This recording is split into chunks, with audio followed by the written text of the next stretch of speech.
अभी तक आपने सुना, वो तीनों, उनमें से दो इस वक्त लखनऊ में हैं और एक जयपुर में।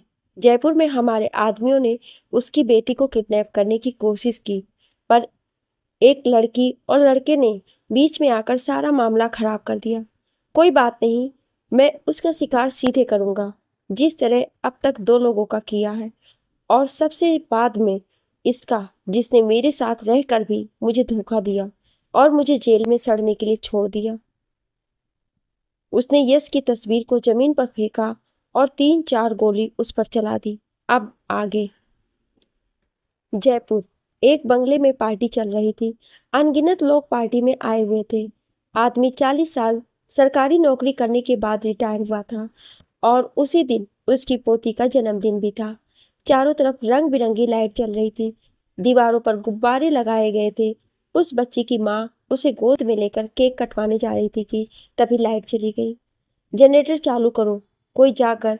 ये गोलू भी पता नहीं कहाँ चला गया, जल्दी जाकर जनरेटर चालू कर। उस आदमी ने जोर से अपने नौकर गोलू को चिल्लाया, जो किचन में काम कर रहा था। अंधेरे की वजह से कुछ भी दिखाई नहीं दे रहा था, इसलिए सभी ने अपने फोन की फ्लैश लाइट जला दी। कुछ मिनट के लिए घर में रोशनी सी हो गई। बाहर तो लाइट जल रही है, लगता है यहीं पर कुछ हुआ है।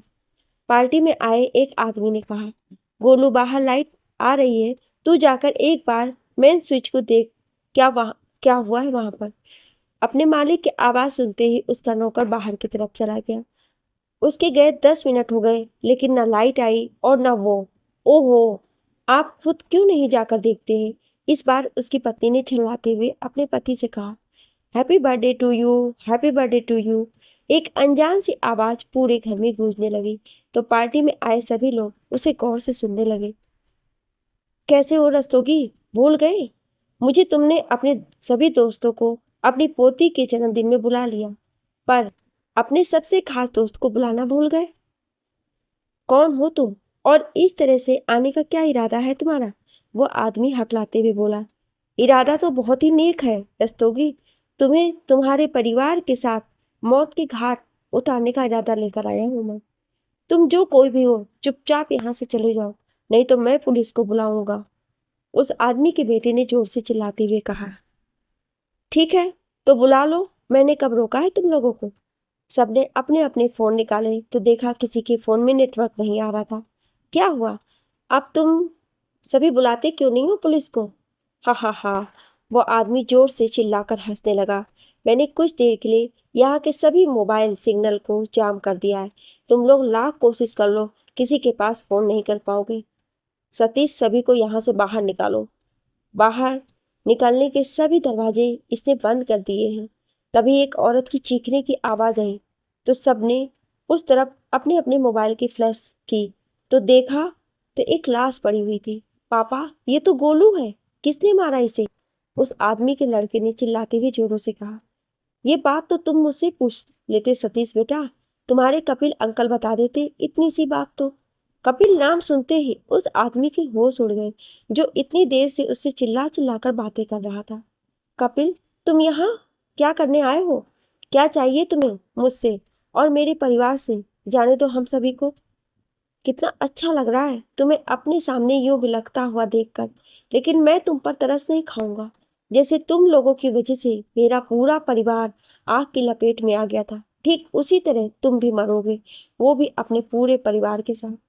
उस आदमी के बोलते ही वहां पर एक एक आदमी की लाशें गिरने लगी। लगभग कुछ ही मिनट में वहां पर मौजूद सभी लोग उस आदमी की गोली के शिकार हो चुके थे। जब लाइट आई तो उस बंगले में हर तरफ खून से लथपथ लाशें पड़ी हुई थी, जिनमें जवान, बच्चे, बूढ़े, औरत, आदमी सभी मौजूद थे। उस आदमी ने सिर्फ एक आदमी को छोड़ा था, उसे, जिसका वो बंगला था। उस आदमी के कपड़ों पर भी अनगिनत खून के छींटे पड़े हुए थे और वो सभी लाशों को देखकर चिल्ला चिल्ला कर रो रहा था। एक आदमी के जूतों की आवाज से उसे अपने पीछे देखने के लिए मजबूर कर दिया। उसने मुड़कर देखा तो एक आदमी, जिसका चेहरा आधा जला हुआ था, उसके सामने खड़ा था। उसके हाथों में एक असॉल्ट राइफल थी, जिसके आगे साइलेंसर लगा हुआ था। उस आदमी के चेहरे पर एक अलग तरह की हैवानियत दिखाई दे रही थी। उसकी आंखें सुर्ख लाल हो गई थी। उसमें गुस्से से अपने सामने पड़े हुए शख्स को देखा और चिल्लाते हुए कहा, रस्तोगी, मैं भी अपने प्रेग्नेंट पत्नी की लाश को देखकर ऐसे ही रोया था जिस तरह तू अभी रो रहा है। याद कर आज से 8 साल पहले की घटना, जिसमें तुम सभी ऑफिसर्स ने मिलकर मेरे और मेरे साथियों के परिवार को उजाड़ डाला था। वो तुम्हारा मोहरा जिसका इस्तेमाल करके तुमने मुझे घुटने टेकने पर मजबूर कर दिया था, उसका भी बहुत जल्द यही हाल होने वाला है। वो मर चुका है कपिल, उसका इन सब में बिल्कुल हाथ नहीं था। जहां तक कि मेरा प्लान जरूर था, लेकिन अंजाम किसी और ने दिया था उस काम को, हमने नहीं। झूठ बोल रहे हो तुम, और मेरे सामने झूठ बोलने की सजा होती है मौत। उसमें लगातार उस आदमी के सिर पर गोलियां चलानी शुरू कर दी, जिससे उसका सिर किसी तरबूज की तरह फटकर फर्श पर बिखर गया। उसके बाद वो आदमी बंगले से बाहर निकला और बाहर दरवाजे पर अधमरे चौकीदार को गोली मारकर वहां से चल दिया। अगली सुबह पूरे जयपुर में ये खबर जंगल के आग की तरह फैल गई। मरने वाला शख्स सीबीआई के पूर्व डायरेक्टर थे, जो 2 दिन पहले ही रिटायर हुए थे। उसकी मौत की खबर सुनते ही दिल्ली से बड़े ऑफिसर्स भी जयपुर आ गए थे, जिनमें से थे सीबीआई के असिस्टेंट डायरेक्टर बलराज ठाकुर। कुछ ही दिन में वो सीबीआई के चीफ डायरेक्टर के पद को संभालने वाले थे। ऐसा केंद्र सरकार की तरफ से ऑर्डर भी आ चुका था। वो 10 से 15 सीबीआई ऑफिसर्स के साथ उस बंगले के दरवाजे पर पहुंचे। उनके सूट बूट और चलने के रुतबे को देखकर वहां पर मौजूद लोकल पुलिस के तोते उड़ गए। उनके चलने के तरीके और गुस्से से भरे चेहरे को देखकर वहां पर मौजूद मीडिया के लोग डर के मारे उनसे सवाल पूछने के लिए आगे नहीं आए। बलराज ठाकुर वहां पर मौजूद पुलिस ऑफिसर्स के पास पहुंचे। बलराज ठाकुर, कुछ पता चला ऑफिसर, कैसे हुआ है ये खून? इंस्पेक्टर, सर, असॉल्ट राइफल से खून हुआ है और खूनी की हाइट 6 फुट के आसपास थी। उसने अपने राइफल पर साइलेंसर लगाया हुआ था, जिससे गोलियों की चलने की आवाज बिल्कुल भी नहीं आई। पल्लाश ठाकुर, सीसीटीवी फुटेज चेक किया? इंस्पेक्टर, सर, कल रात 8 से 9 बजे तक की रिकॉर्डिंग नहीं हुई है और इन लोगों का मर्डर भी 8 से 9 के बीच हुई है। बल्लाश ठाकुर, जिसका मर्डर हुआ है वो कोई आम आदमी नहीं था, वो सीबीआई के पूर्व डायरेक्टर विक्रम रस्तोगी थे। बलराज ठाकुर की बात सुनकर इंस्पेक्टर ने सर झुका लिया। बलराज ठाकुर, इस केस की तहकीकात के लिए मैं दिल्ली से ऑफिसर भेजूंगा। अब इस केस की जांच सीबीआई करेगी। इंस्पेक्टर, जी सर। बलराज ठाकुर वहां से चले गए। उनके जाने के बाद इंस्पेक्टर ने अपने माथे पर आए पसीने को पोंछा और जीप में से पानी की बोतल निकालकर मुंह पर मारने लगा। बलराज ठाकुर अपनी कार में बैठे हुए थे। उनके चेहरे पर एक गुस्सा और दुख दोनों के ही भाव थे। बलराज ठाकुर, निरंजन, तुम्हें याद है आज से 8 साल पहले का केस, जिसमें सीबीआई की एक टीम ने मिलकर एक अपराधी कपिल राठौर को गिरफ्तार किया था, उसकी गैंग के साथ? उन्होंने अपने साथ बैठे इंस्पेक्टर से कहा, जिसके चेहरे पर भी एक डर था। निरंजन गुप्ता, जो उनके असिस्टेंट थे, उन्होंने अपने माथे के पसीने को पोंछा और बोले, सर, कपिल राठौर को कोई ऐसा वैसा अपराधी नहीं था। उसके तार दुबई तक जुड़े हुए थे और अब वो वापस आ चुका है। बलराज ठाकुर, हमें मालूम है निरंजन, और बहुत जल्द हम उसे गिरफ्तार भी कर लेंगे। सर, वो सिर्फ उन लोगों को मार रहा है जो लोग उस केस में शामिल थे, और जल्द ही वो उन लोगों तक पहुंच भी जाएगा। बलराज ठाकुर, डरो मत निरंजन, बहुत जल्द कपिल और उसका पूरा गिरोह कानून के गिरफ्त में होगा। सर, पिछली बार भी उसे अपनी गिरफ्त में लेने के लिए हमने कितने पापड़ बेले थे। इस बार भी कुछ ऐसा ही होने वाला है, और इस बार तो उसकी कोई कमजोरी भी नहीं है हमारे पास।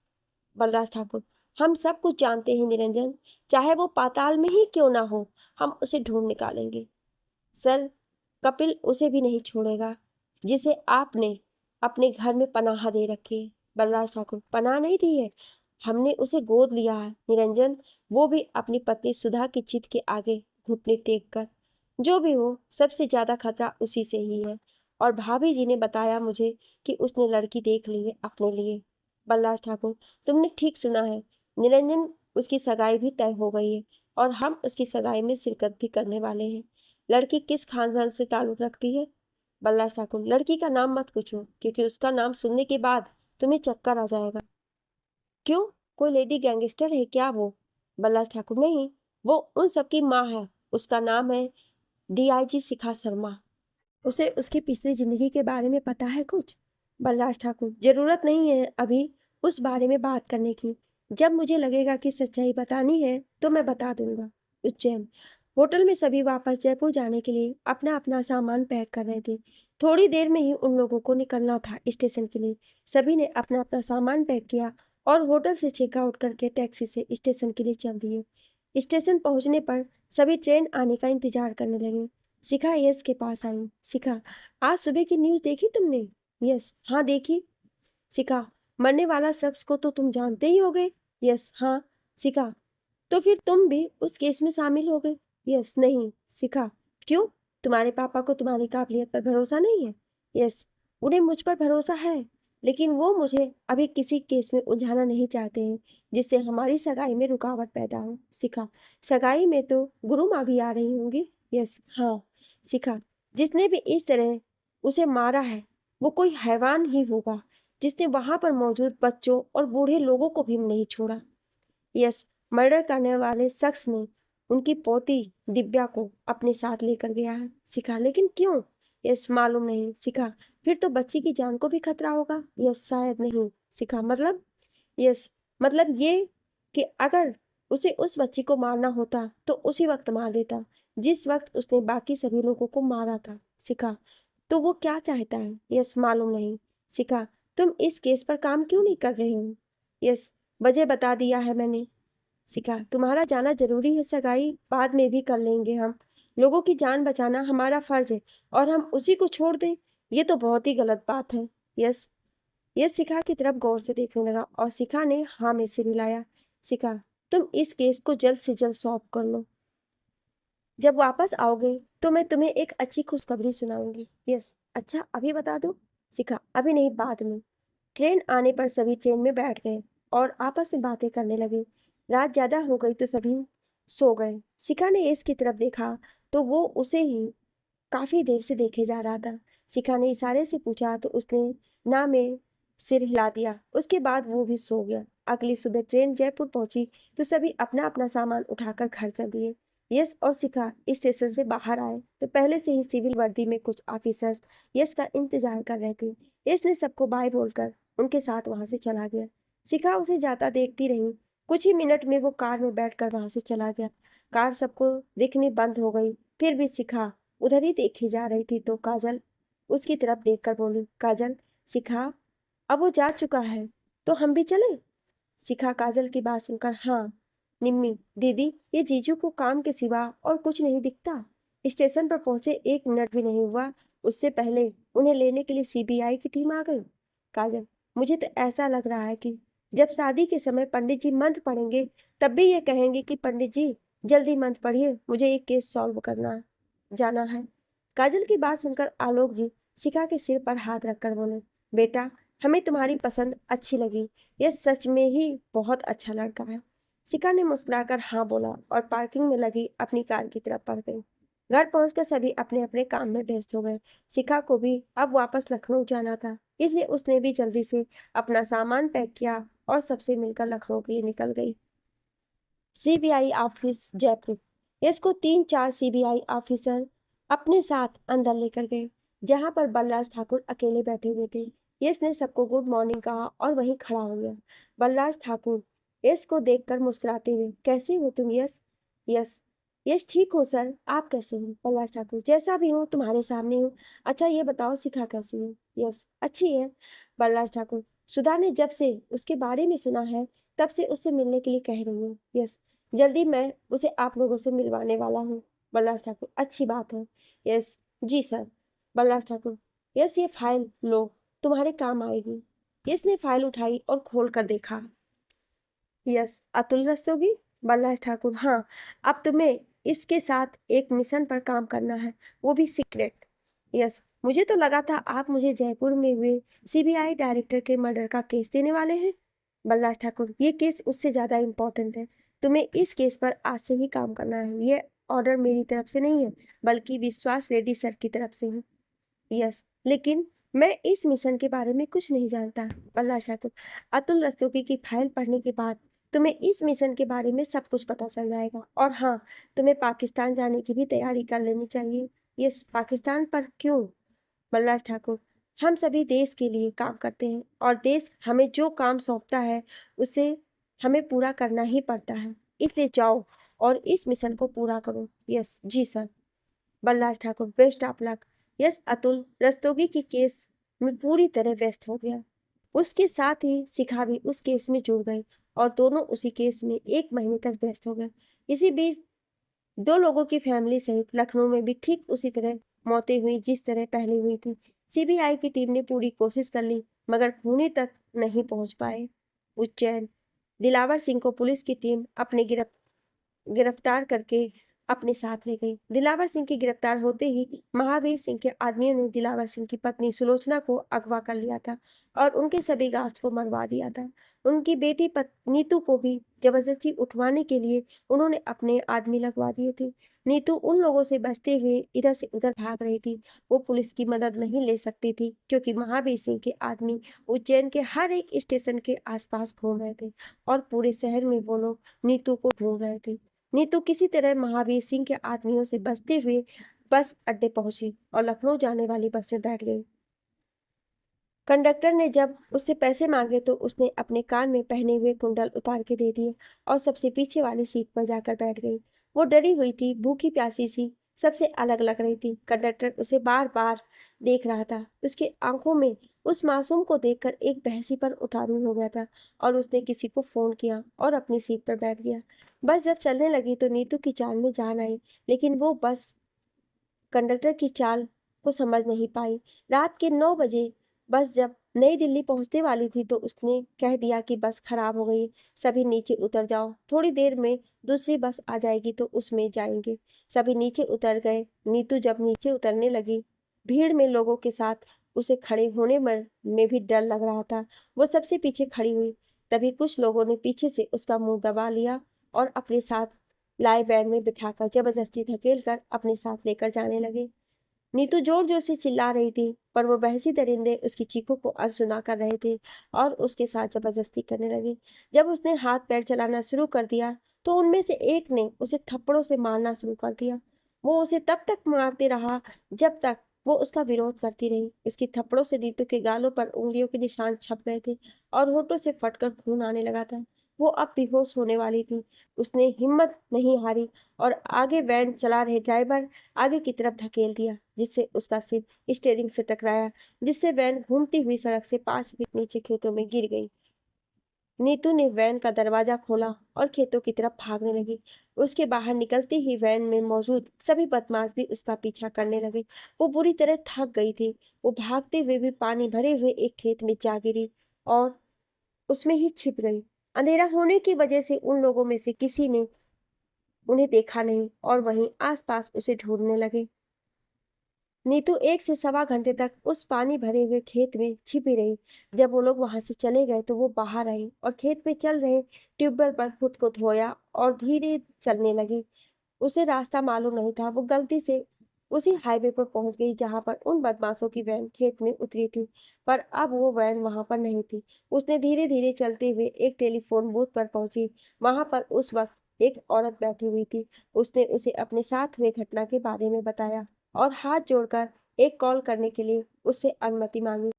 औरत ने उसे ऊपर से नीचे तक देखा। मासूम सा चेहरा, होठों के दोनों तरफ खून जमे हुए थे, गोरे गालों पर थप्पड़ों के निशान से उंगलियां छप गई। औरत को उसकी दशा देखकर दया आ गई और उसने उसे कॉल करने की अनुमति दे दी। उसने देरी ना करते हुए शिखा के नंबर पर कॉल किया। घंटी जा रही थी पर उसने नहीं उठाया। उसने एक बार फिर मिलाया पर फिर से शिखा ने नहीं उठाया। रोते हुए उसने टेलीफोन नीचे रखा और धीरे धीरे यहाँ से जाने लगी, लेकिन तभी उसकी आंखों पर तेज रोशनी आकर लगी जो किसी गाड़ी का था। आंखों पर पड़ रही तेज रोशनी को देखकर वो समझ गई थी कि एक बार फिर वो उन्हीं लोगों के चंगुल में फंसने वाली है। वो वहां से भागने लगी और एक बार फिर से हाईवे पर पहुंच गई थी। एक बार फिर वो पूरे जोरों से अपने आबरू को बचाने के लिए भागे जा रही थी। उसे ये भी नहीं मालूम था कि वो किस तरफ भाग रही है। वो हाईवे पर से गुजर रही कच्चे रास्ते की तरफ भागने लगी। उसके पीछे वो सभी लोग किसी भूखे भेड़िए की तरह उसका पीछा कर रहे थे। भागते भागते वो एक सामने से आ रही स्कॉर्पियो से टकराई और नीचे गिर गई। स्कॉर्पियो में यश और शिखा बाहर निकले। शिखा ने जाकर नीतू को उठाया। शिखा को देखते ही नीतू उसके गले लगकर रोने लगी। उसकी हालत देखकर शिखा और यश दोनों का ही खून खौल उठा। वैन में से सभी बदमाश हाथों में हथियार लिए बाहर निकले और यश के सामने आकर खड़े हो गए। नीतू ने शिखा को और कसकर गले लगा लिया। डर के मारे उसका पूरा शरीर कांप रहा था। यश ने नीतू की तरफ देखा और आगे बढ़ा। उनमें से एक आदमी चाकू लेकर यश को मारने के लिए अपना हाथ उठाया, पर उससे पहले यश की तरफ पहुंचा। तभी यश उसके वार से बच गया और उसके चाकू पकड़े हुए हाथ को मोड़कर उसके हाथ से चाकू नीचे गिरा दिया। गुस्से में उसने उसके हाथ को पकड़कर जोर से तोड़ दिया। हाथ टूटते ही वो आदमी इतनी जोर से चिल्लाया कि उसकी आवाज उस इलाके में लगभग 10 से 12 सेकंड तक गूंजती रही। अपने साथी को इस तरह देखकर उसके साथ आए सभी आदमी हथियारों के साथ उसकी तरफ बढ़े, लेकिन यश भी उनसे तेज था। उसने मार्शल आर्ट का इस्तेमाल करना शुरू किया और फिर उस अंधेरी रात में सिर्फ उन लोगों की हड्डियों के टूटने और चिल्लाने की आवाज आ रही थी। 15 मिनट बाद पुलिस की टीम भी वहां पर पहुंच गई और उन सभी लोगों को गिरफ्तार करके वो लोग अपने साथ लेकर चले गए। यश नीतू और शिखा को लेकर दिल्ली में ही एक बड़े से बंगले पर पहुंचा, जहां पर एक औरत पहले से ही उसका इंतजार कर रही थी। गाड़ी से नीचे उतरकर यश ने सबसे पहले उस औरत के पाँव छुए और शिखा को भी उनके पाँव छूने का इशारा किया, तो शिखा ने भी उनके पाँव छुए। वो औरत सीबीआई डायरेक्टर की पत्नी सुधा देवी थी, जिसे यश ने पहले ही मैसेज करके सब कुछ बता दिया था, और वो इतनी रात गए डॉक्टर को बुलाकर यश और शिखा का इंतजार कर रही थी। यश, ये मेरी माँ है जिनके साथ मैं रहता हूँ। शिखा ने सोचा नहीं था कि यश इस तरह अचानक ही उसे गोद लेने वाले अपने माँ से मिलाएगा। सुधा जी ने नीतू की तरफ देखा और बोली, चलो अंदर चलो, बाकी बातें बाद में कर लेंगे। उसके बाद सुधा जी नीतू को अपने साथ ले गई, जहां पर एक डॉक्टर के साथ एक नर्स भी थी। नर्स ने नीतू के चेहरे पर क्रीम लगाई और होठों को साफ करके उस पर दवा लगाया। उसके बाद उसे दर्द का इंजेक्शन लगाया और फिर कुछ दवाइयां देकर वहां से चले गए। वो औरत नीतू के सिर पर हाथ रखा और उससे पूछा, घबराओ मत बेटा, तुम अब पूरी तरह से सेफ हो। मेरा बेटा सीबीआई ऑफिसर है और मेरे पति सीबीआई के चीफ डायरेक्टर है। अब बताओ तुम्हारे साथ ये सब कैसे हुआ? नीतू ने शिखा की तरफ देखा और बोली, आपने पृथ्वी भैया को अभी तक कुछ नहीं बताया? यह शिखा की तरफ देखते हुए, क्या नहीं बताया? शिखा, यही कि आज तुमने अपनी किसी अनजान लड़की को नहीं, अपनी बहन को बचाया। यश और सुधा जी हैरानी से शिखा की तरफ देखने लगे। शिखा ने अपने फोन में दिलावर सिंह के घर से खींची गई यश के 16 साल की उम्र की तस्वीरें दिखाई, जिसे देखकर यश और सुधा जी एक दूसरे को देखने लग गए। सभी तस्वीरों को देखने के बाद यश ये नहीं कह पाया कि उन तस्वीरों में वो नहीं है, क्योंकि उनमें से एक तस्वीर में वो उसके गले में वो लॉकेट साफ दिखाई दे रहा था, जिसे उसने पहना हुआ था। उसके बाद शिखा ने एक तस्वीर और दिखाई, जिसमें दिलावर सिंह, यश और उनकी पत्नी सुलोचना जी के साथ नीतू भी थी। यश उन्हें देखकर, ये तो मुझे उज्जैन में मिले थे। शिखा, हाँ, यही है तुम्हारे पिता दिलावर सिंह राणा, जिनकी पत्नी से किसी हादसे में तुम बिछड़ गए थे। सभी तस्वीरों को देखकर यश की आंखों में आंसू आ गए थे। उनसे भीगी पलकों के साथ नीतू की तरफ देखा तो वो भी रोते हुए उसके गले लग गई। 10 मिनट तक दोनों एक दूसरे को पकड़कर रोते रहे। उन्हें इस तरह रोता देख सुधा जी और शिखा की भी आंखों में पानी आ गया था। शिखा ने दरवाजे पर देखा तो एक आदमी, जिनकी उम्र 50 के आसपास थी, भीगी पलकों के साथ उन दोनों को देख रहे थे। शिखा समझ गई थी कि वो कौन है। उन्हें देखते ही वो खड़ी हो गई और उनके पैरों को छूने के लिए जैसे ही झुकी, उन्होंने उसे रोक दिया।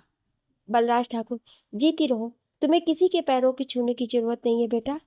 बलराज ठाकुर आगे बढ़े, यश और नीतू के सिर पर हाथ रखकर बोले, भगवान तुम दोनों को हमेशा खुश रखे। यस पापा, मुझे खुशी है कि मुझे मेरी फैमिली मिल गई, पर इस तरह और इस हालत में मिलेगी ये मुझे मालूम नहीं था। बलराज ठाकुर, बेटा तुम अचानक दिल्ली कैसे पहुंची? नीतू, हम बहुत बड़ी मुसीबत में फंस गए हैं अंकल। हमारे बड़े पापा महावीर सिंह ने झूठे इल्जाम लगाकर पापा को जेल भिजवा दिया है। उसके बाद कुछ हथियार बंद नकाबपोश हमारे घर पर आए, सभी गार्ड्स को मारकर मम्मी को अपने साथ ले गए। मैं उस वक्त घर पर नहीं थी। जब वापस आई तो देखा घर पर सभी गार्ड्स मरे हुए थे। उन्हें मारने वाले कुछ लोग हमारे घर पर ही छिपे हुए थे। उन्होंने मुझे भी पकड़ने की कोशिश की, पर मैं उनसे बचते हुए कई दिन इधर उधर छिपती रही। मैं फिर अपने भैया की तलाश में उज्जैन से लखनऊ की बस में बैठी थी, पर मेरे साथ कुछ ऐसा हो गया कि मैं यहाँ पहुँच गई और भगवान ने मेरी सुन ली। मुझे मेरे भैया तक पहुँचा दिया उसने। बोलते बोलते वो रोने लगी और यश के चेहरे पर चिंता की लकीरें खिंच गई। वो उठकर बाहर आ गया। सुधा जी भी उठकर उसके पीछे पीछे आई। सुधा, क्या हुआ बेटा? सुधा जी ने देखा तो यश दीवार से लगकर रो रहा था। सुधा जी को देखते ही उसने अपने आंसू को पोंछ लिया। सुधा जी, रो क्यों रहा है तू? सब ठीक हो जाएगा। यस, वो सुधा जी, क्या वो? यस हकलाते हुए, उसके साथ कुछ ऐसा वैसा तो नहीं हुआ? सुधा जी, चुप कैसी बातें करता है, वो बिल्कुल ठीक है। अब चल खाना खा ले। सुधा जी किचन की तरफ चली गईं और यश अंदर चला गया, जहां पर बलराज ठाकुर और शिखा अपनी बातों से नीतू को हंसाने की कोशिश कर रहे थे, पर उनकी बातों पर उस पर रत्ती भी असर नहीं हो रहा था। उन दोनों की लंबी बातों की जगह वो बस थोड़ा सा मुस्कुरा देती, फिर चुप हो जाती। यश उसके पास गया तो वो उसके करीब आकर बैठ गई। यश ने उसके सिर पर हाथ रखा तो एक बार फिर से नीतू की आंखों में पानी आ गया। सुधा जी ने नीतू के लिए खाना ले आई तो यश उनके हाथ से प्लेट ले लिया और खुद ही अपने हाथों से नीतू को खाना खिलाने लगा। खाना खाने के बाद नीतू यश के कंधे पर सिर रखकर बैठी रही। यश भी धीरे धीरे उसका सिर सहलाता रहा। जब वो सो गई तो यश उसे सुलाकर बाहर आ गया, जहां पर बलराज ठाकुर, शिखा और सुधा जी बैठकर बातें कर रहे थे। बलराज ठाकुर, मैंने पता किया है, दिलावर सिंह के केस के बारे में जानकारी निकाली है। वो इस वक्त अपने सहयोगी जीत के मर्डर के इल्जाम में गिरफ्तार किए गए हैं। अगर जुर्म साबित हो जाता है तो उन्हें उम्र कैद की सजा हो सकती है। शिखा, एक साथ इतना कुछ किसी की सोची समझी साजिश है। तुम्हारे पिता का जेल जाना, तुम्हारी माँ की किडनैपिंग और नीतू, उसे तो तुम देख ही रहे हो। ये किसी की सोची समझी साजिश है जिसमें तुम्हारा परिवार फंस चुका है। यस, इस साजिश का पर्दाफाश करने के लिए उज्जैन जाना जरूरी हो गया। शिखा, मैं भी चलूंगी। बलराज ठाकुर, तुम दोनों गलती कर रहे हो। यस और शिखा दोनों ही बलराज ठाकुर की तरफ एक साथ देखा, फिर एक साथ बोले, वो कैसे? बलराज ठाकुर, सबसे पहले तुम नीतू से अब तक की सारी जानकारी निकालो, अपने परिवार की, उसके बाद तुम एक्शन लो। यस, पर अभी तो वो सोई हुई है। सुधा, वो कहीं नहीं जा रही, तू कल पूछ लिए उससे जो पूछना है। फिलहाल तो तुम दोनों अभी खाना खा लो, बहुत रात हो गई है। सुधा जी ने यश और शिखा को खाना खिलाया। उसके बाद यश अपने कमरे में सोने चला गया और शिखा नीतू के साथ जाकर सो गई। अगली सुबह जब नीतू की आंख खुली तो वो उस कमरे में अकेली सोई हुई थी। उसने घड़ी की तरफ देखा तो 8:30 बज रहे थे। वो उठकर बाहर आई तो देखा यश और बलराज ठाकुर दोनों हॉल में बैठकर चाय पी रहे थे। नीतू को देखकर बलराज ठाकुर ने उसे अपने पास बुलाया तो नीतू उनके पास जाकर बैठ गई। बलराज ठाकुर, अब कैसी है बेटा तुम्हारी तबीयत? नीतू, ठीक है अंकल। बलराज ठाकुर, अंकल नहीं, तुम भी मुझे अपने भैया की तरह पापा कहकर बुला सकती हो। नीतू, ठीक है पापा। बलराज ठाकुर नीतू को गले लगाते हुए, अब बन गई तुम मेरी बेटी, ये लो चाय पियो। बलराज ठाकुर ने इशारा किया तो यश ने चाय कप में डालनी शुरू कर दी। तभी पीछे से सुधा जी बोली, अभी उठी है, वो उसे ब्रश तो करने दो। बलराज ठाकुर, शेर के बच्चे ब्रश नहीं करते। यस, ये सब हुआ कैसे और पापा जेल में कैसे गए?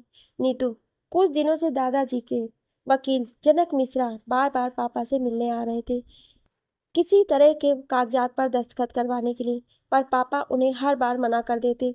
एक दिन बड़े पापा उनके साथ आए, उन्होंने भी उस पर दस्तखत करने का दबाव बनाया, पर पापा ने दस्तखत नहीं किए। बड़े पापा पापा को धमकी देकर गए कि उसके इल्ज़ाम तुम्हें भुगतना पड़ेगा। उसके अगले ही दिन पुलिस पापा को गिरफ्तार करके ले गई और फिर हमारे घर पर गुंडों को हमला, मेरे पीछे उन आदमियों का लगना, ये सब शुरू हो गया। सिका वहां पर आते हुए, आखिर क्या था उन कागजात में जिसकी वजह से इतना कुछ हो गया? नीतू, नहीं मालूम, इतना मुझे पापा कुछ भी नहीं बताते थे हमें इन सब के बारे में। बल्लाज ठाकुर, उन कागजात में क्या था वो तो अब तुम्हारे दादाजी के वकील जनक मिश्रा ही बता सकते हैं। यस, मैं आज ही नीतू को लेकर उज्जैन के लिए निकलता हूँ। शिखा, उज्जैन तुम नहीं, मैं जा रही हूँ नीतू को लेकर। तुम अपनी माँ का पता लगाओ। यस, लेकिन जाएंगे तो साथ ही ना। 1 बजे के करीब यश, शिखा और नीतू तीनों ही उज्जैन पहुंच गए थे। यश उनसे अलग हो गया था और शिखा नीतू के साथ जनक मिश्रा के ऑफिस पहुंची। शिखा जब नीतू के साथ जनक मिश्रा के ऑफिस से पहुंची, नीतू को देखकर जनक मिश्रा के कान खड़े हो गए। शिखा, हेलो सर, मेरा नाम शिखा है और इन्हें तो आप जानते ही होंगे कौन है। जनक मिश्रा, कहिए, मैं आप लोगों की कैसे मदद कर सकता हूँ? शिखा, आज से 10 दिन पहले आप दिलावर सिंह के पास कुछ कागजात लेकर आए हुए थे। उनके बारे में जानकारी चाहिए मुझे। जनक मिश्रा, वो कागजात राणा उदयभान सिंह की वसीयत का एक टुकड़ा था, जिस पर उनके बेटे या फिर उनके बेटे के बच्चों का अधिकार है। तुम ठाकुर खानदान से ताल्लुक नहीं रखती और नीतू अभी बालिग नहीं है, इसलिए उन कागजातों के बारे में तुम दोनों भूल ही जाओ। शिखा, ये क्या कह दिया आपने वकील साहब? बहुत दूर से आए हैं हम दोनों, बिना कुछ जाने तो जाएंगे नहीं। जनक मिश्रा, तुम ऐसे नहीं जाओगी लगता है, मुझे तुम्हें यहाँ से धक्के मारकर निकलवाना पड़ेगा। शिखा, ठीक है, आप ये भी कर लीजिए। जनक मिश्रा ने घंटी बजाई तो 2 सिक्योरिटी गार्ड उनके ऑफिस में आए। जनक मिश्रा, इन दोनों को धक्के मारकर यहाँ से निकाल दो। दोनों गार्ड्स जैसे ही आगे बढ़े, शिखा ने दोनों के मुंह पर बारी बारी से घूंसे बरसाने शुरू किए, जिससे दोनों वहीं पर गिर गए। शिखा दोबारा कुर्सी पर बैठ गई और अपना कार्ड जनक मिश्रा के सामने फेंका। जनक मिश्रा ने कार्ड उठाया और देखा। जनक मिश्रा, तुम शिखा शर्मा हो? नीतू, कार्ड नहीं दिख रहा है क्या जो पूछ रहे हो आप अंकल? शिखा, अब जल्दी से बताओ उन सभी कागजातों के बारे में जो तुम नीतू के पापा के पास बार बार लेकर जा रहे थे। जनक मिश्रा, वो कागज राणा उदयभान सिंह के 1000 करोड़ की पुश्तैनी हवेली और उसके अंदर की सभी शाही सामान के थे, जो इंदौर में है। कुछ प्राइवेट म्यूजियम और कंपनी हवेली को खरीदना चाहते हैं, इसलिए उसकी नीलामी की जा रही है, जिसकी बोली शुरू हो गई है 1 करोड़ से। हवेली और उसके अंदर के सभी शाही सामान की नीलामी के लिए राणा उदयभान सिंह के दोनों बेटे या उनके बेटों के बेटे की जरूरत है। अगर उनके एक बेटे को कुछ हो जाता है तो एक बेटा उस हवेली और उसके अंदर मौजूद सभी सामान का वारिस होगा। ऐसा राणा उदयभान सिंह की वसीयत में लिखा हुआ है। महावीर सिंह के पास हवेली को बेचने का प्रस्ताव आया तो उन्होंने हाँ कह दिया, पर दिलावर सिंह इसके खिलाफ थे। शिखा, जब दिलावर सिंह ने अपने पिता की हवेली को बेचने से इनकार कर दिया तो महावीर सिंह ने उन्हें उनके सहयोगी से खून के इल्जाम में जेल भिजवाया दिया। यही हुआ है ना मिश्रा जी? जनक मिश्रा ने कुछ नहीं बोले और चुपचाप देखते रहे। शिखा, तो अब महावीर सिंह दिलावर सिंह के बिना ही हवेली और उसके अंदर के सामान की नीलामी करके सभी पैसे हजम करना चाहते हैं। जनक मिश्रा, दिलावर सिंह के जेल में जाने के बाद नीलामी की रकम पर महावीर सिंह और उनके बेटों का हक है। शिखा, कानूनी तौर पर तो नीतू का भी हिस्सा बनता है उस प्रॉपर्टी पर। जनक मिश्रा, नीतू अभी बालिग नहीं है, इसलिए उसका अभी कोई हिस्सा नहीं बनता है। शिखा, उसके बालिग होने के बाद? जनक मिश्रा, तब तक नीलामी हो चुकी होगी। शिखा, नीलामी को कैसे रोका जा सकता है? जनक मिश्रा, उसके लिए दिलावर सिंह या उनके बालिग बेटा या बेटी को नीलामी में आकर नीलामी को रोकना होगा। शिखा, कब है नीलामी? जनक मिश्रा, कल सुबह 10 बजे। शिखा, ठीक है, नीलामी में हम भी आएंगे। इंदौर, मध्य प्रदेश। महावीर सिंह अपने पूरे परिवार के साथ इंदौर में मौजूद अपनी पुरखों की हवेली पर पहुंचे हुए थे। साथ ही उनके रियासत के दीवान पूरन सिंह और उनका बेटा सुजीत सिंह भी मौजूद था। वहां पर शहर के बड़े बड़े उद्योगपति, नेता और वकील आए हुए थे। हवेली की कीमत 1000 करोड़ लगाई गई थी और नीलामी में सबसे ज्यादा बोली 1200 करोड़ बोलकर दिल्ली के हीरा व्यापारी सेठ अमरचंद के बेटे रायचंद ने खरीदी थी। महावीर सिंह और सादा देवी बहुत ही खुश थी। आखिर हो क्यों ना 1200 करोड़ जो उन लोगों को मिलने वाले थे। जनक मिश्रा बार बार दरवाजे की तरफ देख रहे थे और सोच रहे थे कि शिखा और नीतू को जब नीलामी में आना ही नहीं था तो बेवजह ऑफिस में आकर परेशान क्यों किया। सभी कागजात तैयार होने के बाद सिग्नेचर करने के लिए महावीर सिंह, शशांक, अक्षय और यश अंश आए। जनक मिश्रा ने जैसे ही महावीर सिंह की तरफ फाइल बढ़ाई तभी बाहर से आवाज आई, ये नीलामी नहीं हो सकती। सबने मुड़कर देखा तो शिखा, नीतू और सुलोचना जी के साथ वहां पर खड़ी थी। शिखा के साथ नीतू और सुलोचना जी को देखकर शारदा देवी गुस्से से उसे देखने लगी। साथ ही महावीर सिंह का पारा भी चढ़ गया। काव्या भी शिखा को देखकर हैरान हो गई कि यहाँ पर क्या कर रही है। जनक मिश्रा, इसे इतना समझाया था फिर भी आ गई ये यहाँ पर। खैर छोड़ो, आ गई है तो चली भी जाएगी, ऐसे भी पुलिस वालों का क्या काम जब सभी काम यहाँ पर लीगल तरीके से हो रहे हैं। शशांक की पत्नी सोनिया शिखा को देखकर बोली, ये तो वही लड़की है ना जिससे मम्मी जी अंश की शादी की बात करने वाली थी। अक्षय की पत्नी सीमा, हाँ ये वही लड़की है, डीसीपी शिखा शर्मा। काव्या, अब ये डीआईजी हो गई हैं। सादा देवी, तुम दोनों चुप रहोगी? महावीर सिंह पूरन सिंह की तरफ देखकर, ये दोनों कैसे यहाँ पर आ गए? पूरन सिंह घूर कर शिखा को देखते हुए, ये लड़की कौन है जो इन दोनों के साथ यहाँ पर आई है? अंश, DIG है उत्तर प्रदेश की। अच्छा, ये मध्य प्रदेश है। अंश, तो मध्य प्रदेश में भी DIG ही रहेगी, ये इसकी पोजीशन कम नहीं होगी। पूरन सिंह शिखा के पास आकर इस तरह बीच में आकर नीलामी में ये चिल्ला देने से कि ये नीलामी नहीं हो सकती, तो क्या ये नीलामी रुक जाएगी? शिखा, ये नीलामी नहीं हो सकती क्योंकि इस प्रॉपर्टी पर किसी और का भी हक है जो अभी यहाँ पर नहीं है। महावीर सिंह, जिसका हक था वो यहाँ पर उपस्थित नहीं है, और जब वो उपस्थित ही नहीं है तो उसका हक भी नहीं है, इसलिए इस प्रॉपर्टी में उसका कोई हिस्सा है ही नहीं। शिखा, उपस्थित ना होने से किसी का हक नहीं छीना जाता है ठाकुर साहब। महावीर सिंह, ऐसा मैं नहीं, ऐसा हमारे पिताजी राणा उदयभान सिंह जी ने अपनी वसीयत में लिखा है। नीतू, भाभी, ये सब इन लोगों ने मिलकर झूठे कागजात बनाए हुए हैं। आप भैया को बुलाओ ना, वही आएंगे तो सब ठीक होगा। सुलोचना जी, किसकी बात कर रही है तू बेटा? कौन आ रहा है अब? और ये सब क्या हो रहा है यहाँ पर? शिखा, तुम्हारे भैया पिछले 2 घंटे से आ रहे हैं, पता नहीं किस चाल से आ रहे हैं, लगता है सब कुछ हो जाएगा उसके बाद आकर इन लोगों पर केस करेंगे वो। नीतू, ये क्या कह रही हो आप भाभी? शिखा, तुम्हारे भैया 1 नंबर के झंडू हैं। नीतू भी उदासी से दरवाजे की तरफ देखने लगी। सादा देवी, ये लड़की, ये क्या तमाशा लगा रखा है तूने यहाँ पर? और ये नीलामी रोकने वाली तू होती कौन है? शिखा, नीलामी रोकने के लिए मैं नहीं आई हूँ, नीलामी रोकने आएगा दिलावर सिंह का राणा का बेटा पृथ्वी सिंह राणा। सभी हैरानी से शिखा की तरफ देखने लगे। पूरन सिंह के साथ साथ महावीर सिंह और उनके तीनों बेटों से भी होश उड़ गए। सोनिया, ये पृथ्वी सिंह राणा कौन है? काव्या, उन्होंने बताया तो चाचा जी का बेटा है। महावीर सिंह, ये क्या बकवास कर रही हो तुम? दिलावर सिंह का बेटा मर चुका है, वो भी आज से 8 साल पहले। पूरन सिंह, ये लड़की बस वक्त जाया कर रही है यहाँ पर आकर, और आप सभी भी इसकी बातों में आ रहे हैं। महावीर सिंह, 1 मिनट दीवान जी, जरा हम भी तो देखें इस लड़की की बातों में कितनी सच्चाई है। हाँ तो शिखा शर्मा, कहाँ है दिलावर सिंह का बेटा पृथ्वी सिंह राणा? शिखा, वो अभी कुछ मिनट में आप लोगों के बीच में होगा। अंश, कुछ भी कहो, लड़की कमाल की है, क्या जबरदस्त तरह से अपनी बात पर अड़ी हुई है। शशांक, ये तो सच में ही बहुत ही जबरदस्त है। सोनिया शशांक की तरफ घूर कर देखते हुए, ज्यादा प्यार आ रहा है आपको उसे देखकर? शशांक, अरे नहीं, मैं तो बस ऐसे ही कह रहा था। सोनिया, वो तो आपकी नजरें ही बता रही हैं। सादा देवी, ए लड़की, बहुत हो चुका तेरा ड्रामा, इन दोनों को लेकर यहाँ से निकल, हम सभी तेरी झूठी बातों में नहीं आने वाले हैं। नीतू, ये भैया कहाँ रह गए? शिखा, यह आदमी कभी भी वक्त पर नहीं आता, हमेशा ही लेट आता है और अपने आप को खिलाड़ी बताता। उसी बीच सेठ अमीर चंद अपने बेटे और साथ में आए सभी लोगों को वहां से लेकर जाने लगे। उन्हें इस तरह जाता हुआ देखकर वहां पर मौजूद सभी लोग आपस में बातें करने लगे।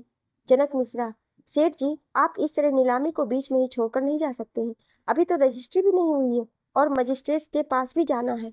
अमीर चंद, अगर अभी मैं नहीं गया तो पूरी तरह से बर्बाद हो जाऊंगा। दिल्ली में मेरा बंगला, कंपनी और फार्म हाउस, तीनों जगह CBI की रेड मार दिया है। मेरे वर्षों की कमाई लूट जाएगी, मुझे जाना ही पड़ेगा। अमीर चंद अपने बेटे और साथ में आए सभी लोगों के साथ वहां से चले गए। शिखा समझ गई थी कि ये सब किसके इशारे पर हो रहा है। जनक मिश्रा, अमीर चंद जी के चले जाने के बाद हम एक बार फिर से ये नीलामी शुरू करने जा रहे हैं, आप सभी अफवाहों पर ध्यान न दें और अपनी अपनी बोली। अचानक बोलते बोलते जनक मिश्रा की बोलती बंद हो गई और वो सामने की तरफ देखने लगे, जहाँ 10 से 15 सूट बूट पहने आदमी उनकी ओर चले आ रहे थे। वो सभी आदमी महावीर सिंह और पूरन सिंह के पास पहुंचे। नीतू, ये सब क्या हो रहा है और ये लोग कौन है? शिखा, अब तुम देखती जाओ आगे आगे होता क्या है। उन्हीं आदमियों के साथ आए एक आदमी ने बोलना शुरू किया, राणा महावीर सिंह जी, आपको ये नीलामी यहीं पर रोकनी होगी। पूरन सिंह, नीलामी रोकनी होगी? लेकिन क्यों, और आप सब कौन हैं? बिना कोर्ट के ऑर्डर के आप इस संपत्ति को नहीं बेच सकते हैं। महावीर सिंह, कोर्ट का हमारी पुरखों की संपत्ति से क्या लेना देना, क्योंकि ये पुरखों की संपत्ति सिर्फ आपकी नहीं है, इस पर किसी और का भी हक है। उसी ने कोर्ट में इस नीलामी को रोकने की अर्जी लगाई थी और हम सब कोर्ट की अनुमति से यहाँ पर मौजूद हैं। महावीर सिंह, किसने अर्जी लगाई थी नीलामी को रोकने की? आप खुद ही देख लीजिए, वो कुछ ही मिनट में आप लोगों के बीच में होंगे। कुछ ही सेकंड में एक फरारी उन सभी के सामने आकर रुकी और सबकी नजरें उसके अंदर से निकलने वाले शख्स पर जाकर टिकी। फरारी से यश नीचे उतरा। उसने सफेद ब्लेजर और ब्लू जीन्स पहन रखा था, आंखों पर सफेद चश्मा। उसकी पर्सनालिटी को देखकर सोनिया और सीमा की नजरें उस पर से हटी नहीं रही थी। काव्या, आप दोनों अपनी अपनी नजरें नीची कर लो, कब से भैया आप दोनों को ही देख रहे हैं। सोनिया, ये कौन है जो किसी शेर की तरह चले आ रहा है। काव्या, यश राज ठाकुर। सीमा, इसे देखा है मैंने पहले कहीं पर, कहाँ याद नहीं आ रहा है। यश को आता देख नीतू खुशी से मुस्कुराने लगी और शिखा गुस्से से यश को देखने लगी। यश महावीर सिंह के पास गया, जहां पर उनके तीनों बेटे और पूरन सिंह के साथ सादा देवी भी खड़ी थी। सादा देवी, तो इस बहरूपिये को तुम दिलावर सिंह का बेटा और राणा उदयभान सिंह का पोता बता रही थी। तू लड़की, ये दिलावर सिंह का बेटा पृथ्वी सिंह राणा नहीं, इसका नाम यशराज ठाकुर है। महावीर सिंह, क्या सबूत है कि तुम दिलावर सिंह के बेटे पृथ्वी हो। सुलोचना जी यश को देखते ही आकर उसे अपने सीने से लगा लिया और रोने लगी। वहां पर मौजूद दिलावर सिंह के अपने दोस्त और रिश्तेदारों में एक खुशी की लहर दौड़ गई और बाकी लोग आपस में कानाफूसी करने लगे। सुलोचना जी, कहाँ था तू इतने दिनों से। यश, एक माँ की आंखें कभी धोखा नहीं खा सकती। अगर फिर भी आपको सबूत चाहिए तो ये फोटो और देख सकते हैं आप। यश ने महावीर सिंह की तरफ एक लिफाफा बढ़ाया, जिसमें यश और उसकी फैमिली के साथ उसके फोटो थे, जिसमें साफ पता चला था कि यश पृथ्वी है, दिलावर सिंह का बेटा। फोटो देखकर महावीर सिंह और सादा देवी का मुंह खुला का खुला ही रह गया और सभी यश की तरफ देखते रह गए। यश, हाँ तो ताऊ जी, सबसे पहले आप इस नीलामी को यहीं पर बंद करेंगे या मैं इन सबको अपने तरीके से यहाँ से निकलने के लिए कहूँ। जनक मिश्रा, अब हम ये नीलामी नहीं कर सकते। अगर इसने दोबारा कोर्ट में अर्जी डाली तो हम सबको जेल में जाना पड़ सकता है। ऐसे भी कोर्ट ने नीलामी को रोकने के ऑर्डर दे दिए हैं। हम अब कुछ नहीं कर सकते। पूरन सिंह और उनका बेटा यश को खा जाने वाली नजरों से घूर कर देखते रहे। वहां के हाल देखकर नीलामी में आए सभी लोग एक एक करके वहां से जाने लगे। अब वहां पर सिर्फ ठाकुर फैमिली और यश के साथ आए हुए आदमी मौजूद थे। सादा देवी शिखा को घूर कर देख रही थी। शिखा, महारानी साहिबा, आपके 1200 करोड़ के प्लान पर तो पानी फिर गया है। अब आप सभी जेल में जाने के लिए तैयार हो जाइए, क्योंकि जिन लोगों ने आपके कहने पर दिलावर सिंह के घर पर जाकर उनके सभी बॉडीगार्ड्स को मारने को के बाद सुलोचना जी को अगवा किया था, वो सभी इस वक्त जेल में हैं और जल्दी ही वो सभी सच्चाई भी उगल देंगे। यस आराम से शिखा के कान में, सासू माँ है तुम्हारी, थोड़ा तमीज से। शिखा, मालूम है। महावीर सिंह, हम ऐसा करेंगे, तुमने ये सोच भी कैसे लिया लड़की। महावीर सिंह राणा जो भी करता है सबके सामने करता है, चाहे वो दोस्ती हो या दुश्मनी। यस बीच में आते हुए, वो तो बहुत जल्द मालूम हो ही जाएगा कि कौन कितने पानी में है। उसके बाद मैं आपको पानी समेत जेल के काल कोठरी में डालूंगा। महावीर सिंह चिल्लाते हुए, अगर तूने एक भी शब्द और बोला तो मैं भूल जाऊंगा कि तू मेरे छोटे भाई का बेटा है। यस, चिल्लाना मुझे भी आता है। किस छोटे भाई की बात कर रहे हैं आप, जिसे आपने 6 साल पहले अपने बेटे के मौत के इल्जाम में जेल भिजवाया था, या उस भाई की जिसकी बेटी और पत्नी को आपने अगवा करने की कोशिश की थी। शशांक, हम चाहे तो अभी के अभी तुम्हें तुम्हारे परिवार के साथ इसी समय मिट्टी में मिला सकते हैं। इतनी है हमारी पावर यहाँ पर, और तुम लोग कह रहे हो कि हमने तुम्हारी माँ और बहन को अगवा करने की कोशिश की। शिखा, अच्छा झूठ बोल लेते हो आप सभी। सादा देवी, इन लोगों के मुंह लगने की जरूरत नहीं है। ये लोग कैसे हैं वो तो हम बहुत पहले से ही जानते हैं। जैसा बाप वैसा बेटा। अब चलिए यहाँ से। महावीर सिंह और सादा देवी अपने परिवार के साथ वहां से चले गए। पूरन सिंह के साथ हवेली में मौजूद उनके सभी आदमी भी वहां से चले गए। जनक मिश्रा उन लोगों के पास आए। जनक मिश्रा, तुम मुझे कल ही बता देती कि दिलावर सिंह का बेटा अभी जिंदा है तो आज इतना कुछ नहीं होता यहाँ पर। शिखा, ताकि आप महावीर सिंह के साथ मिलकर एक नया प्लान तैयार करते। क्यों। जनक मिश्रा, अरे नहीं बेटा, तुम लोग तो मुझे गलत समझ रहे हो। मैं भला ऐसा क्यों करता। यस, क्योंकि नीलामी होने के बाद आपको 2 करोड़ मिलने वाले थे इसलिए। जनक मिश्रा, नहीं ये बिल्कुल गलत है। शिखा, बिल्कुल ठीक है, आप ही हवेली की नीलामी का प्रस्ताव लेकर महावीर सिंह के पास गए थे। जनक मिश्रा, तुम लोगों को जब सब कुछ पता है तो यहाँ पर मेरा क्या काम। मुझे भी अब यहाँ से चले जाना चाहिए बाकी लोगों के साथ। जनक मिश्रा अपने असिस्टेंट के साथ वहां से चले गए। यस, एक बात समझ नहीं आई। शिखा, और वो क्या। यस, जैसा बाप वैसा बेटा नहीं होगा तो क्या पड़ोसी जैसा होगा। ये ताई जी भी बच्चों जैसी बातें कर रही थी। शिखा खुद से, पूरा खानदान एक सा ही है। सुलोचना जी यश के गालों को छूते हुए, तू कहाँ था बेटा इतने दिनों से, तुझे मेरी याद नहीं आई बिल्कुल भी। यस, आई होती तो आता जरूर। सुलोचना जी, क्या कहा बेटा? यस, कुछ नहीं माँ, आप नीतू के साथ घर चलिए, मैं कुछ काम खत्म करके आता हूँ। सुलोचना जी रोते हुए, इतने दिनों बाद तू आया है और आज भी तुझे काम ही दिखाई दे रहा है? यस, अरे माँ, आप बिना बस आधे घंटे का काम है, आप घर जाकर मेरे लिए कुछ बनाएंगी, तब तक मैं आ जाऊंगा। सुलोचना जी खुश होते हुए, ठीक है। सुलोचना जी नीतू के साथ वहां से चल दी और कार में बैठकर बोली, वो लड़की कौन थी? नीतू, वो फ्रेंड थी भैया की। सुलोचना जी, लेकिन पृथ्वी से ज्यादा तो वही बोल रही थी वहां पर, और वो बार बार उसे ही कुछ कह रहा था। नीतू, जब वो बोलती है तो भैया नहीं बोलते हैं। सुलोचना जी, क्यों? नीतू खुद से, क्या बताऊं, अब इन्हें की इनकी बहू एक डीआईजी रैंक की ऑफिसर है। सुलोचना जी, क्या हुआ, अब बोल क्यों नहीं रही है तू? नीतू, भैया से ही पूछ लेना आप। हवेली में सबके जाने के बाद यश उन लोगों के पास गया जो उसके साथ वहां पर आए थे। यस, बहुत अच्छी एक्टिंग की है आप सभी ने, आपका ड्रामा कंपनी को मेरा सलाम। सिखा यश को घूरते हुए, तो ये सब एक्टिंग कर रहे थे? यस, अब एक दो लाइन बोलने के लिए सीबीआई की टीम को लेकर आता क्या? सिखा, मुझे लगा तुम अपने साथ अपनी पूरी फौज लेकर आओगे अपने बड़े पापा से बात करने के लिए। यस, डार्लिंग, मैं ही अकेला फौज हूँ, तुम तो खामखा ही डर रही थी ठाकुर महावीर सिंह और उसकी फैमिली से। सिखा, बकवास बंद करो, और मैं क्यों डरने लगी तुम्हारी ठाकुर फैमिली के लोगों से? ये सोचते हुए, ये भी सही कहा तुमने। सिखा, अब चलो यहाँ से। महावीर सिंह उज्जैन अपनी हवेली पहुंच चुके थे। उनका पूरा शरीर गुस्से से कांप रहा था। उनका गुस्सा देखकर उनके परिवार के किसी भी सदस्य का उनसे कुछ कहने की हिम्मत नहीं हो रही थी। महावीर सिंह, दीवान जी। महावीर सिंह ने चिल्लाते हुए पूरन सिंह को बुलाया तो पूरन सिंह उनके पास दौड़ते हुए पहुंचे। पूरन सिंह, क्या हुक्म है राजा साहब? महावीर सिंह, पता लगाओ कि दिलावर सिंह के लड़का जो बात कही है वो कितनी सच है। क्या सच में सुलोचना और नीतू को अपहरण किया गया था? और अपहरण भी किया गया था तो वो दोनों बच कैसे गई?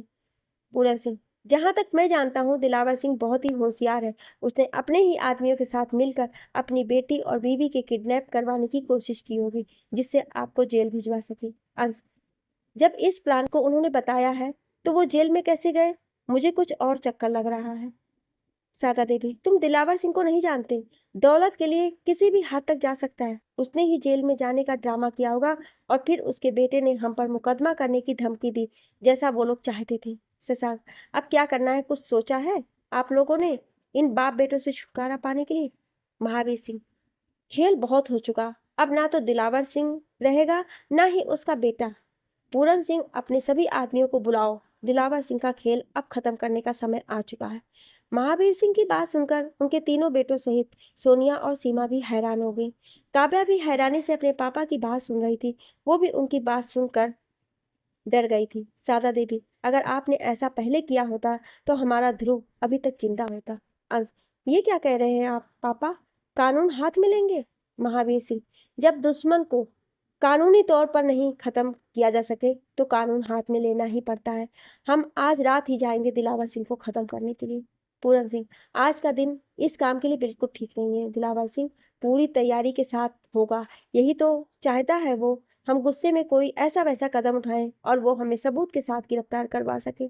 2 दिन बाद हमें कुल देवी माँ काली की पूजा के लिए माधवगढ़ जाना है। वहां पर इस बार दिलावर सिंह भी अपने बेटे के साथ पूजा करने आएगा, पर वो वापस नहीं जाएगा। पूरन सिंह की बात सुनकर महावीर सिंह सोचने लगे और पूरन सिंह वहां से चले गए। शिखा और यश 1 घंटे बाद दोनों इंदौर के जेल पहुंचे, जहां पर दिलावर सिंह को रखा गया था। दिलावर सिंह जेल से बाहर निकलकर आए तो देखा सामने शिखा खड़ी थी, जिसके साथ उनका वकील था। दिलावर सिंह शिखा को देखकर खुश हो गए। शिखा, कैसे हैं आप सर? दिलावर सिंह, सुलोचना और नीतू का कुछ पता चला कि वो दोनों कहाँ पर हैं? मैंने जब से उन दोनों को अगवा होने की खबर सुनी है मेरा दिल बहुत तेजी से घबरा रहा है। कब से उल्टे सीधे ख्याल आ रहे हैं मन में। शिखा, आप चिंता मत करिए, दोनों बिल्कुल ठीक हैं और आपका इंतजार कर रही हैं घर पर। दिलावर सिंह खुशी से, क्या सच में? शिखा, जी हाँ। दिलावर सिंह, भगवान का लाख लाख शुक्र है कि तुम सही समय पर आ गई, जिसने सब कुछ ठीक कर दिया। शिखा, मैंने अकेले कुछ नहीं किया, और भी कोई है जो मेरे साथ था। शिखा ने दूसरी तरफ इशारा किया तो यश खड़ा था। उसे देखकर दिलावर सिंह ने एक बार शिखा की तरफ देखा। उनकी आंखों में खुशी के आंसू आ गए। आंसुओं को पोंछते हुए यश के पास गए, उसके दोनों कंधों को पकड़कर उसे गौर से देखने लगे। उन्हें रोता देखकर यश की भी आंखें गीली हो गईं और वो अपने पिता के सीने से लग गया। दिलावर सिंह, तुझे मैंने कहाँ कहाँ नहीं ढूंढा, पर तू नहीं मिला मुझे कहीं, और आज तो खुद ही चल कर आ गया। यस, सब ऊपर वाले की माया है। दिलावर सिंह, हाँ वो तो है। यस, चलिए पापा मम्मी आपका घर पर इंतजार चल कर रही हैं। दिलावर सिंह, अब तो मुझे भी घर जाने की बहुत जल्दी है। यश अपने पापा और शिखा के साथ घर पर पहुंचा, जहां पर सुलोचना जी ने उसके लिए तरह तरह के व्यंजन बनाए हुए थे। दिलावर सिंह सुलोचना जी को इतना कुछ देखकर फूले नहीं समा रहे थे। नीतू भी अपनी माँ का खाना बनाने में हाथ बटा रही थी। अपने पापा को देखते ही वो भागते हुए आकर उनसे गले लग गई। नीतू, पता है आज मैं कितनी खुश हूँ पापा, मैंने तो अपने सभी दोस्तों को बता दिया कि मेरे भैया वापस आ गए हैं और सब मुझसे पार्टी भी मांग रहे हैं। मैंने सबको कह दिया है कि यहाँ के सबसे बड़े होटल में पार्टी दूंगी और हमारा पूरा कॉलेज आएगा। और पता है पापा, दिलावर सिंह, पहले सांस तो ले ले बेटा, उसके बाद बोल लेना। ऐसे भी आज कोई पार्टी नहीं होगी। नीतू मुंह बनाते हुए, लेकिन मैंने तो सबको आज का ही बोल दिया है। दिलावर सिंह, बोल दिया है तो मना भी कर देना जाकर, क्योंकि पार्टी कल होगी और ऐसी पार्टी होगी कि पूरा उज्जैन देखेगा। नीतू, ठीक है, पर आज हम शॉपिंग करने जाएंगे। सुलोचना जी, आते ही आते सिर पर चढ़ गई तू, पर तूने अपने पापा को एक गिलास पानी भी दिया पीने को, जो तेरी फरमाइश इतनी बड़ी बड़ी है। नीतू, ओहो ये तो मैं भूल ही गई, अभी लेकर आती हूँ। नीतू वहां से चली गई और सुलोचना जी उसकी तरफ देखकर बोली, इस लड़की ने तो मेरे नाक में दम कर दिया है। जब से आई है दिमाग चाट गई है। कह रही है कि भैया को अपने कॉलेज लेकर जाएगी, और उसने तो ये भी बता दिया है कि सबको कि उसके भैया सीबीआई ऑफिसर हैं। शिखा यश को देखकर मुस्कुराते हुए, अंडर कवर ऑफिसर होना तुम तो, कल के अखबार में तुम्हारा फोटो छपने वाला है। यस, लग तो यही रहा है। अब सुलोचना शिखा की तरफ देखते हुए, जिस तरह तुमने उन गुंडों को मारा है, ऐसा लग रहा था तुम उस काम में माहिर हो। क्या करती हो बेटा? शिखा, आंटी वो मैं। नीतू वहां पर पानी का गिलास लेकर आ गई। नीतू, आईपीएस ऑफिसर हैं ये मम्मा, वो भी बहुत ही ऊंचे लेवल की, हाई क्लास की। ये शिखा को देखकर, साथ में तुम्हारा भी फोटो छपने वाला है। शिखा, ये तो निम्मी की 2 कॉपी है बिल्कुल। सुलोचना जी, ओ अच्छा, तुम पृथ्वी को कैसे जानती हो बेटा? दिलावर सिंह, वो कहीं नहीं जाने वाली है भगवान, तुम उससे बाद में सब कुछ पूछ लेना, पहले कुछ खाने को ले आओ। कब से ये दोनों बैठे हुए यहाँ पर हैं? सुलोचना, तो मैंने कब रोका है इन्हें? खाना तो बहुत पहले से ही टेबल पर लगा दिया है। सभी खाने की टेबल पर साथ में बैठ गए और सुलोचना जी ने सबको खाना परोसना शुरू किया। यस, आगे का क्या सोचा है आपने पापा? दिलावर सिंह, किस विषय पर? यस, महावीर सिंह के बारे में। उन पर हम मानहानि का केस दर्ज करने जा रहे हैं। दिलावर सिंह, वो मेरे बड़े भैया और तुम्हारे बड़े पापा हैं, इसलिए उन्हें तुम नाम से ना पुकारो। यस, उन्होंने आपको कभी अपना भाई माना होता तो आप पर झूठा खून का इल्जाम लगाकर जेल भी ना भिजवाते। वो सब छोड़िए, पिछले 4 दिन क्या क्या हुआ है वही देख लीजिए। नीतू और माँ के साथ क्या हुआ भूल गए आप? दिलावर सिंह, मुझे यकीन नहीं है इन सभी बातों पर। भैया ऐसा नहीं कर सकते कभी। यस, अच्छा तो ये बताइए, आपके जेल जाने से किसका फायदा होने वाला था? कौन 1200 करोड़ हड़पने के लिए मुंह खोले बैठा था?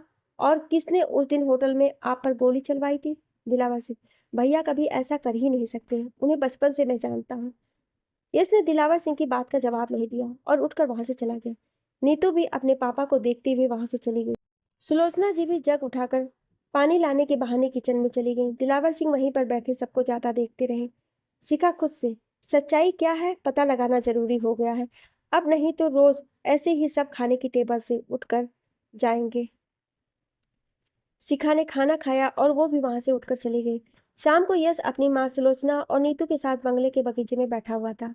सुलोचना जी, बेटा अपने पापा पर इतना गुस्सा करना ठीक नहीं है।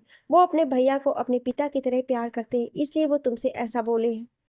यस, मैं पापा से गुस्सा नहीं हूँ, मैं गुस्सा हूँ उनकी बातों से। इतना कुछ हो जाने के बाद भी उस आदमी का वर्णन ऐसे कर रहे हैं जैसे कुछ हुआ ही ना हो। सुलोचना जी, तो कब तक यूं नाराज रहेगा अपने पापा से? यस, मैं किसी से नाराज नहीं हूँ, बस मुझे उनकी बातें अच्छी नहीं लगी। सुलोचना, बेटा 2 दिन बाद तेरे मामा मामी आ रहे हैं तुझसे मिलने। जब तू और तेरे पापा नहीं थे तो सारा बिजनेस और घर की देखभाल वही लोग किया करते थे। उनके 2 बच्चे भी हैं, तन्वी और कवि, वो दोनों ही बहुत प्यारे बच्चे हैं। यस, मुझे कल दिल्ली जाना है। सुलोचना जी, अभी तो तू आया और तुझे दिल्ली जाना है? यस, जॉब ही ऐसी है, जिस वजह से जाना पड़ रहा है। नीतू, तो कब आओगे आप?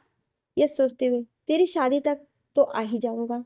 नीतू, मुझे नहीं करनी शादी, पहले आप करिए, उसके बाद कोई आपके जैसा कोई ब्यूटीफुल मिला तो जरूर कुछ सोचूंगी। नीतू ने सिर ऊपर की तरफ करके बोला, जिसे सुनकर सुलोचना जी ने उसके सिर पर एक चपत लगा दी। यस, लड़के हैंडसम होते हैं, ब्यूटीफुल नहीं। सुलोचना जी, बेटा अब शादी की ही बात आ गई है तो मैंने भी तेरी शादी के बारे में सोच रखा है। यस हैरान होते हुए, अभी से क्या जरूरत है इन सब के बारे में सोचने की? आप पापा से बात करिए, वो आपको सब समझा देंगे और आधी बातें तो ये नीतू ही समझा देगी। सुलोचना जी, कौन सी बातें? यस, बता दूंगा। दिलावर सिंह वहां पर आए और यश के साथ बैठ गए। दिलावर सिंह, 3 दिन बाद हमें कुल देवी माँ काली की पूजा के लिए माधवगढ़ जाना है। पिछले 6 साल से हमारे परिवार से कोई नहीं जा रहा है, इसलिए इस बार हम सभी जाएंगे हमारी कुल देवी का आशीर्वाद लेने। दिलावर सिंह उठकर जाने लगे तो पीछे से यश ने आवाज लगाई, पापा। दिलावर सिंह मुड़कर देखने लगे। हाँ यस, सॉरी पापा। यस दिलावर सिंह के करीब जाकर उनके गले लग गया और दिलावर सिंह भी खुशी से उसके सिर पर हाथ फेरा। दिलावर सिंह, किस बात के लिए सॉरी बेटा? यस, मैं आपके साथ गलत तरीके से पेश आया इसलिए। दिलावर सिंह, पता है मुझे, तुम गलत नहीं हो, तुम जो सोच रहे हो बिल्कुल ठीक है, पर बेटा बिना सबूत के हम किसी पर उंगली तो नहीं उठा सकते हैं ना। यस हाँ, पर। दिलावर सिंह, पर वर छोड़ो, अब ये बातें भूल जाओ। समझदार व्यक्ति वही है जो अपने अतीत को भूलकर भविष्य और वर्तमान के बारे में सोचे। यस जी पापा। नीतू, पापा भैया रो रहे हैं। दिलावर सिंह यश से अलग हुआ तो देखा यश की आंखें गीली थी। दिलावर सिंह, अरे इतना बड़ा होकर भी तू बच्चों की तरह रो रहा है। यश आंखें साफ करते हुए, मैं रो नहीं रहा, आंखों में कुछ गिर गया था। दिलावर सिंह, बाप हूं तेरा। यश मालूम है। दिलावर सिंह, तो तू दिल्ली कब जा रहा है? यश कल। दिलावर सिंह, याद है ना बेटा, हमें पूजा के लिए भी जाना है और मैं चाहता हूँ कि इस बार इस पूजा में हमारी बहू भी शामिल हो। सुलोचना जी, 3 दिन में बहू कहाँ से लेकर आ जाएंगे आप? दिलावर सिंह, उसकी चिंता तुम छोड़ो भगवान, तुम सिर्फ हमारे खानदानी कंगन निकाल कर रखो जिसे मैंने तुम्हें पहली बार पहनाया था, और 3 दिन बाद हमारा बेटा हमारी बहू को वही कंगन पहनाएगा जहाँ पर मैंने तुम्हें पहनाया था। कहानी कैसी लगी कमेंट करके जरूर बताइएगा। और ऐसे आप सभी को बता दूं कि आने वाले समय में कहानी बहुत ही धमाकेदार होने वाली है, क्योंकि अब सामने आने वाला है यश की पिछली जिंदगी का राज, जिसे जानते हैं सीबीआई डायरेक्टर बलराज ठाकुर, जिन्होंने यश को कपिल राठौर के केस से दूर रखा।